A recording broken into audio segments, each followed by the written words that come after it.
Welcome friends. Digital पाठशाला की maths की एक्सपोनेंट क्लास में आपका स्वागत करता हूँ।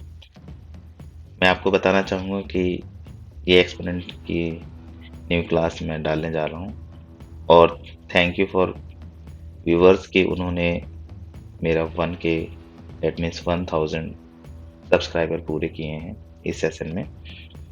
और मैं बहुत थैंकफुल हूँ कि आप लोगों ने डिजिटल पाठशाला को अप्रिशिएट किया कि ताकि हम लोग आप लोगों के बीच में ऑनलाइन की अवेयरनेस फैलाएं। कंप्यूटर क्लासेस के साथ साथ मैं मैथ्स की क्लासेस आप लोगों को अपडेट कर रहा हूँ। अब आज हम एक्सपोनेंट एक स्पेशल टॉपिक जैसे जैसे मैथ्स को हम बताते जा रहे हैं वो न्यू क्लासेस में एड ऑन होके थोड़ा क्रिटिकल हो रही है, बट मैंने जैसे बताया है maths it's like a game. Game के रूल्स बढ़ते जा रहे हैं तो रूल से गेम खेलने का मजा भी बढ़ता है। एक्सपोनेंट क्या होता है? सबसे पहले आप लोग देखेंगे कि एक्सपोनेंट का यूज हम मैथ को सिंपल बनाने में करते हैं, मैथ के कंजक्शंस को कम करने में करते हैं। इसके लिए ज़रूरी है हम इन रूल्स को समझें। आप लोग देखेंगे जैसे नॉर्मली कोई 4x² ये नंबर लिखा हुआ है। इस नंबर में 4 it's a coefficient of x, 2 is the exponent power है ये x की, and x is the base. इस बेस की पावर है 2, उसके साथ जो मल्टीप्लायर है उसे हम कोफिशिएंट कहते हैं। इसी तरीके से अगर आप सिंपल भाषा में समझें तो 2 की पावर 1 दैट मीन्स 2 1 टाइम्स है, 2 की पावर 2 दैट मीन्स 2 को 2 टाइम्स मल्टीप्लाई करके 4, 2 की पावर 3 3 टाइम मल्टीप्लाई करके 8, एज लाइक दैट कि 4 5 6 ये इसके मल्टीप्लायर्स इतने टाइम्स हो जाते हैं। पावर्स का मतलब है वो चीज़ उतनी बार मल्टीप्लाई होगी। वो आपको इस स्क्रीन से क्लियर हो जाता है। बहुत ही छोटी क्लासेस से ये चालू हो जाता है, फोर्थ फिफ्थ से। It's a fundamental. आगे चलते हैं। अब आते हैं पावर्स के रूल। बिकॉज कि एक्सपोनेंट कुछ इस कंडीशन में चालू होता है कि हमें आगे इस कैलकुलेशन को इंटरेस्टिंग बनाने के लिए इसके एक्सपोनेंट रूल्स होते हैं जो हमें पता होने चाहिए। सिंपल रूल्स हैं, हम इसको फॉलो करेंगे और जो बच्चे पढ़ते हैं वो जानते भी हैं। मल्टीप्लाई में अगर बेस सेम हो तो पावर ऐड होती है, डिवाइड में अगर बेस सेम हो तो पावर माइनस होती है।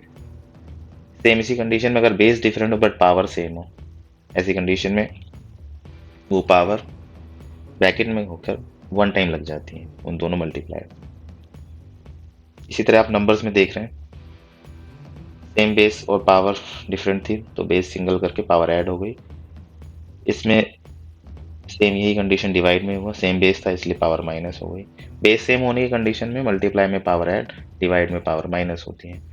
बट अगर बेस डिफरेंट और पावर सेम है, ऐसे कंडीशन में उन दोनों का मल्टीप्लायर एक ब्रैकेट में ले लेते हैं और पावर 1 टाइम लगा देते हैं। इससे क्वेश्चन की कैलकुलेशन में हमें आसानी मिलती है। आप नेक्स्ट रूल्स में भी यही डिवाइड में भी कर सकते हैं। डिवाइड में भी अगर बेस डिफरेंट है और पावर सेम है तो हम उन नंबर्स का डिवाइड कर लेते हैं और पावर उसके ब्रैकेट में करके लगा देते हैं। फिर इसी तरीके से अगर ब्रैकेट के बाहर 2 पावर्स डिफरेंट डिफरेंट लिखी है, इसमें वो पावर्स आपस में मल्टीप्लाई होती हैं। कई बच्चे डिफरेंशिएशन में रह जाते हैं कि ये पावर ऐड होगी, नो। ऐसी कंडीशन में जहाँ बेस एक ब्रैकेट में और बाहर उसकी पावर लगी है तो उसकी पावर पावर से मल्टीप्लाई हो गई। उसका एग्जांपल आप लोग न्यूमेरिकल भी देख सकते हैं। 2 raise to the power 3 bracket बन 4 पावर में है तो 2 raise to the power 3 into 4 हो गया, आंसर ये आ गया।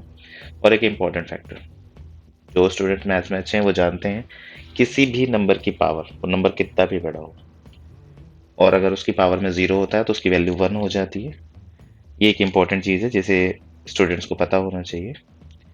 ये एक फ्लैट सिंपल एक्सपोनेंट रूल्स है। इसके आगे अगर हम देखेंगे, इसी तरह अब हम फ्रैक्शन रूल्स देखेंगे। इसके इसके फ्रैक्शन रूल्स में ए अपॉन बी, जैसे हमारे पास इसके पावर है पावर एन, फिर से हम सेपरेट करके लिख सकते हैं A raise to the power N और B raise to the power N. इसी तरीके से इसमें माइनस में जो पावर्स होती हैं उसे हम प्लस में कर सकते हैं उसका रेसिप्रोकल करके। सेम नेक्स्ट कंडीशन में भी हमारे पास ये फॉलो अप है। इसमें भी हम पावर ए माइनस थी, बी एम माइनस है, तो ऐसे में हम रेसिप्रोकल करते थे पावर प्लस में कन्वर्ट हो जाती है। एट मीन्स की पावर को प्लस माइनस होना भी उसके न्यूमिनेटर डिनोमिनेटर इंटरेक्शन को रेसिप्रोकल कर देते हैं। इसको हम इस कंडीशन में भी देख सकते हैं कि कैसे हम नेगेटिव पावर्स को पॉजिटिव पावर्स में कन्वर्ट कर सकते हैं। ये फ्रैक्शन रूल्स में ही पॉसिबल है क्योंकि ये फ्रैक्शन कन्वर्जन का भी एक रूल है। अब देखेंगे A raise to the minus N है तो 1 upon A raise to N लिख दिया। A raise to the minus N reciprocal कर देते हैं तो प्लस में पावर हो जाती है। इसी तरीके से इसका रेसिप्रोकल करके इसकी पावर को प्लस किया जा सकता है। अब हम देखेंगे कि पावर्स का अगला फॉर्मेट है हमारे पास exponent with under root. Exponent with under root में अगर हमारी पावर रूट्स में होती है तो आप लोग देखें रूट को हम समझते कैसे हैं। जो रूट लगा होता है रेडिकल सिंबल होता है, और जो रूट के अंदर लिखा होता है रेडिकन होता है, और इंडेक्स नंबर होते हैं उसमें। जो इंडेक्स में नंबर है वो उसके पावर में एक नया रूल फॉलो करते हैं। अगर नॉर्मल रूट होता है तो हमें अंडरस्टूडेबल होता है कि इंडेक्स में 2 होता है, और ऐसी कंडीशन में जब 2 होता है तो हम उसको पावर फॉर्मेट में कन्वर्ट करते थे x raise to the power 1/2। ये डिवाइडेंड पावर को शो करता है रूट हमारा। इसी तरीके से इंडेक्स में 3 था तो 1/3, 4 था तो 1/4। फिर इसी रूट को हम कन्वर्ट करते हैं, तो जैसे 4ab रूट में था तो 4ab पावर 1/2 हो गया। फिर इसे हम कन्वर्ट करना चाहते थे कि हम मल्टीप्लायर्स में कन्वर्ट कर सकते हैं। सेम ऐसे ही रूट के अंदर एक्स स्क्वायर वाई है, रूट 3 है, द इंडेक्स में 3 था तो हमने उसी तरीके से उसे डिवाइडेड में x raise to the power 1/3 और वाई रेज टू 1/3, और आगे से कन्वर्ट करके एक्स रेज टू 2/3 और वाई रेज टू 1/3। इस तरह से हमने सीखा कि कैसे हम रूट्स को भी पावर में कन्वर्ट कर सकते हैं। इससे भी हमारे क्वेश्चन सिंपल हो जाते हैं। ये एक्सपोनेंट के रूल्स थे, अगर हम इसे याद करें तो हम इसमें और फॉलोअप में वर्क कर सकते हैं। अब हम एक सिंपल क्वेश्चन सोल्यूशन देखेंगे। इसमें 5 रेज टू द पावर -4 और 7 रेज टू द -2 है।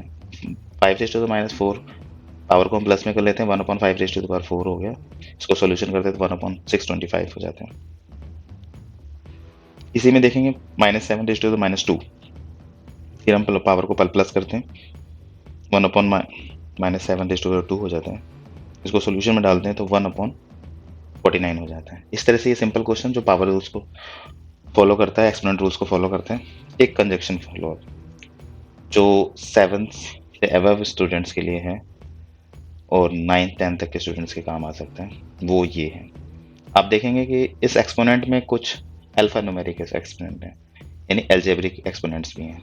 अलजेब्रिक एक्सपोनेंट में भी हम सेम रूल्स को वही फॉलो करते हैं, कुछ यूनिक नहीं होता है, सेम फॉलोअप होता है, बट हमें अलजेब्रा आनी चाहिए।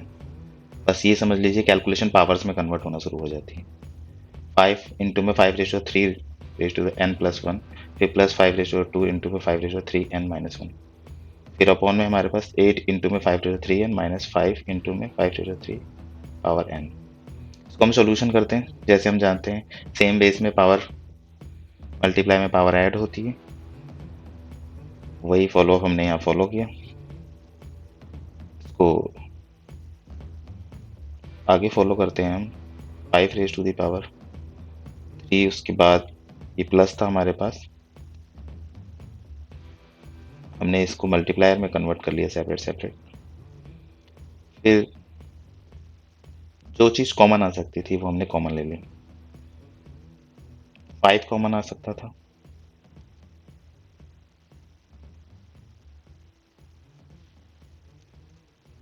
अब एक्सपोनेंट के हम थोड़ा क्रिटिकल क्वेश्चन में चलते हैं जो 7th प्लस और अप टू 10th क्लासेस के स्टूडेंट्स को सिंपली समझ में आ जानी चाहिए, उनके लिए है ये क्वेश्चन। इसमें आप देखेंगे 5 × 5/3 n+1 ब्रैकेट में है, प्लस में 5/2 इंटू में 5/3n-1। पहले हम ब्रैकेट को एक्सपेंड कर लेते हैं इसके पावर्स के अकॉर्डिंग। तो अगर हम एक्सपेंड करते हैं तो कुछ हमारे पास ये फॉलो अप आ जाता है, 5 इंटू 5/3 इंटू 5/3n, फिर प्लस में 5/2 इंटू में 5/3n इंटू में 5/-1 अकॉर्डिंग टू ब्रैकेट सोल्यूशन कर लिया हमने।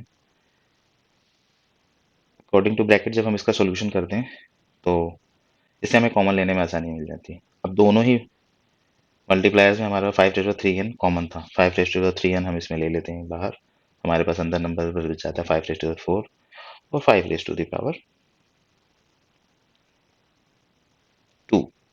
सॉरी 5/1 इसलिए बचता है कि यहाँ पर हमारा 5/2 और इंटू में 5/-1 होता है।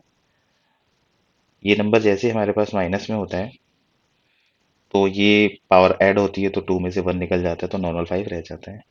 आगे आप क्वेश्चंस में देखेंगे 5/3n कैंसिलेशन हो गया, और जो ब्रैकेट में नंबर्स थे उनको हमने सोल्यूशन कर लिया, तो हमारे पास ये नंबर्स बच जाते हैं।